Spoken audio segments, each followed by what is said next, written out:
Dernier. Ma question s'adresse au ministre du Travail et concerne la convention UNEDIC négociée le 22 mars dernier entre syndicats, patronaux et de salariés concernant le régime de l'assurance chômage.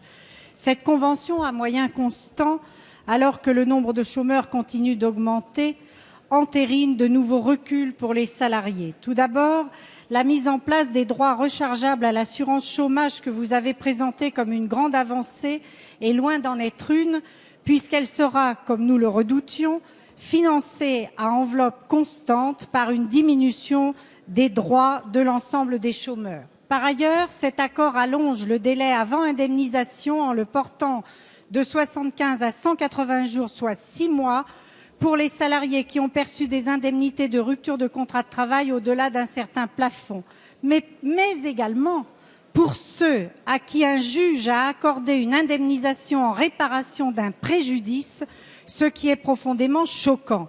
Cela signifie concrètement, comme le souligne le syndicat des avocats de France, qu'un salarié ayant contesté son licenciement et obtenu gain de cause devant la juridiction prud'homale pourra se voir réclamer jusqu'à 6 mois de remboursement d'indemnités chômage.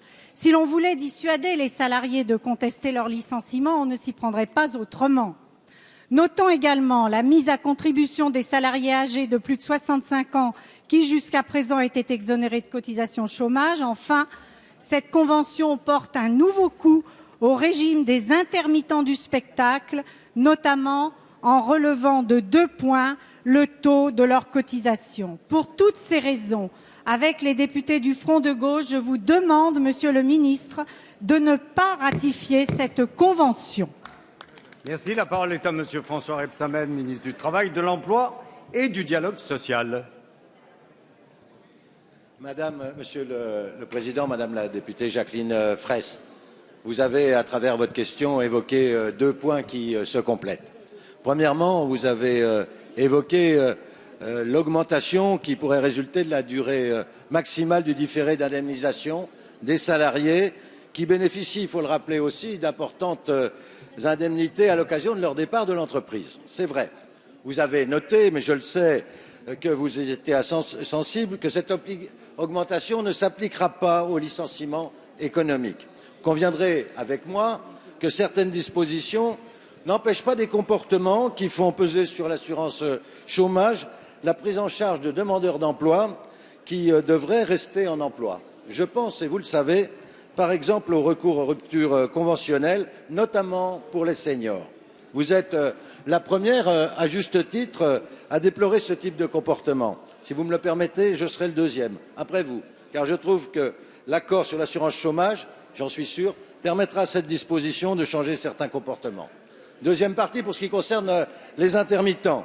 C'est un accord, il faudrait le dire ici, qui préserve le régime de l'intermittence. Vous le savez, la négociation s'est engagée sur la base d'une proposition du MEDEF de supprimer le régime de l'intermittence, arguant de son coût excessif. Grâce à la mobilisation des partenaires sociaux et de l'ensemble du monde culturel, car il ne peut pas y avoir de culture sans les intermittents, eh bien les bases de l'ouverture des droits restent inchangées. À ce jour, c'est un accord qui fait preuve de justice sociale. Pour 52% des intermittents, il n'y aura aucun changement de situation à annexe 8 et annexe 10. Et pour les artistes qui relèvent de l'annexe 10, 78% des artistes n'auront aucun jour de différé. C'est un accord enfin issu du dialogue social. Il a été signé par Force ouvrière, la CFTC, la CFDT, le MEDEF, la CGT, la CGPME et l'UPA. Merci. Ce serait remettre en cause le dialogue social. Merci. La séance des questions au gouvernement est terminée. La séance est suspendue.